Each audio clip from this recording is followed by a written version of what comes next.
But it's very hard for Zimbabwe to have cabinet term limit because we can't compare ourselves with countries like United States of America, UK. I can talk about those countries. Those are European countries because they're Democrats.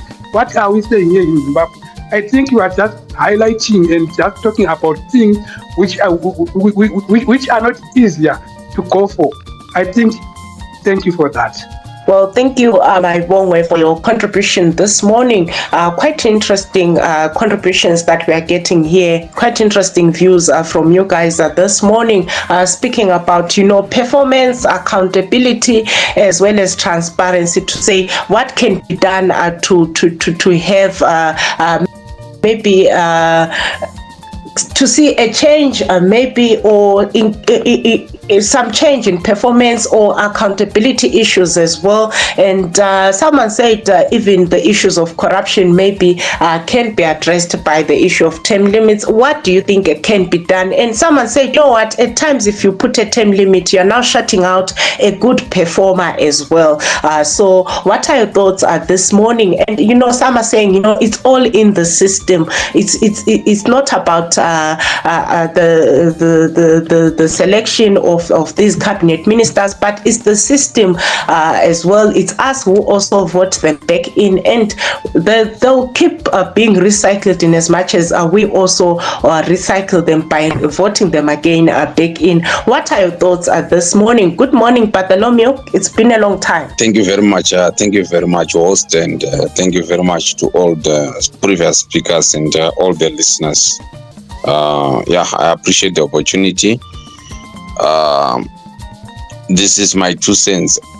I think in terms of appointment of the ministers and term limit, if I look at it, there is other sectors which are very, very critical, whereby I can give an example.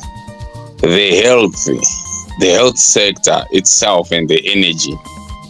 You can't go and drop a person with a qualification of arts there. We are not going to get what we are looking for, and the expectation which we expect the minister to steer or deliver there. Then there is other areas where you can just appoint which are not very critical. I can give an example. Under normal circumstances, if you look like now, whole country, balls are drilled across the streets each and every way. But if you ask a geologist that is a good idea, he will tell you that on the long run we have landslides and so many problems along the streets because of those balls. But if you appoint a minister who got just the arts, he will tell you, we got water, we got balls, something like that. Then you look at sectors like the energy sector. We have like those tenders which we end up so that now the bidder is suing the department, whatever, or the sector. Then you go and look on the tender itself. You can see that, okay, whoever was involving in terms of approval doesn't have even a clue or a concept of energy himself or herself, but is just approving. So sometimes we need such kind of a certain competence in a political party and the government, which is governing both the political parties. I can give you an example. Today, we are even being confused. If you ask someone who will tell you that ED is for President Emerson Dambudzo Mnangagwa, someone will tell you ED is for economic development, and then you just see that something is not right. So sometimes we need to look and do that correct assessment, and the system itself which evaluate these ministers again is what is key. I don't mind for someone to serve for 20 years or even 25 years as long as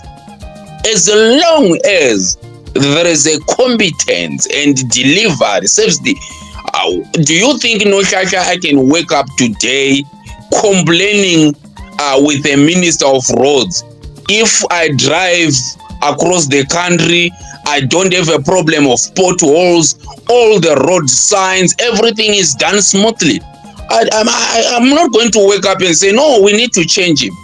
But the problem which we are having is we are returning a minister who failed even to rehabilitate a single road. Then you say, go back there. We are returning a minister of energy while he didn't change anything. That's where the problem is. That's why people end up think maybe term limit. But I can tell you it's not going to help as long as the system, because remember, these ministers are also appointed in relation to the president and the party and the politbros and whatever. So at the end of the day, I think the system itself is what we need to look at and try to assess and see the best how this system can operate so that we can have a better governed, corruptionless country. Many thanks, Noshaka. Well, thank you so much, Bartholomew, for your contribution this morning. Yeah, more comments are coming in the comment section. There's someone says cabinet ministers are mostly for political window dressing. Much more care should be in the selection of permanent secretaries and their term limits. And also, someone says there's also no term limits on Congress in the US. Keep the comments coming in, guys. Otherwise, let's hear from another speaker there. Good morning, Bernard. Morning, Nonhlahla. Can you hear me?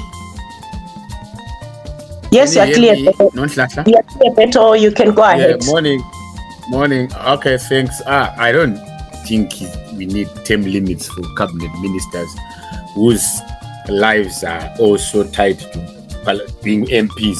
You know, what we need to look at is their key performance indicators and key result areas. We need to develop these.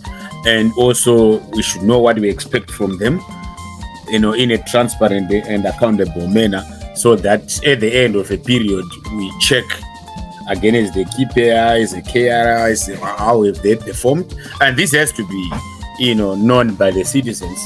And also, if there are any headrows, we also have to know why they haven't performed probably.